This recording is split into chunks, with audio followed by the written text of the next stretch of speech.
ఇక ఈ scene number 62 movie Amazon Prime వీడియోలో తమిళ్లో స్ట్రీమ్ అవుతుంది. తెలుగులో అవైలబుల్గా లేదు. మూవీ రన్ టైం వచ్చేసి 2 అవర్స్ ఉంటుంది. ఇక మూవీ ప్లాట్ లైన్ వచ్చేసి ఒక రైటర్ ఉంటాడు. అతని క్యారెక్టర్స్ రియల్గా ఉండాలి అనుకుంటాడు. కాబట్టి ఒక 7 మెంబర్స్ని సెలెక్ట్ చేసుకొని ఒక హౌస్లో పెడతాడు. అవుట్ సైడర్స్తో ఎటువంటి కనెక్షన్స్ లేకుండా చేస్తాడు. అలా చేసి హౌస్ని లాక్ చేస్తాడు. వాళ్ళ మీద వాళ్ళకే తెలియకుండా డిఫరెంట్ ఎక్స్పెరిమెంట్స్ని ట్రై చేస్తూ ఉంటాడు. సో వాళ్ళు చావు బతుకుల మధ్య కొట్టుమిట్టలాడుతూ ఉంటారు. ఆ మూమెంట్స్ని ఆ రైటర్ క్యాప్చర్ చేసుకుంటూ ఉంటాడు.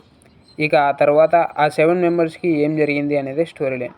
ఇక ఓవరాల్గా మూవీ ఎలా అనిపించింది అంటే it is a decent watchful movie. ఎందుకు అలా అనిపించింది అని కంప్లీట్ రివ్యూ మన ఛానల్లో ఉంటుంది. ఒకసారి వెళ్ళి చూడండి. 2 minutes ఉంటుంది. ప్రస్తుతానికైతే మీకు వీలైతే ఈ షార్ట్కు లైక్ కొట్టి ఛానల్ని సబ్స్క్రైబ్ చేసుకొని పక్కనున్న బెల్ ఐకాన్ని ఆల్లో పెట్టుకోండి. Thank you all.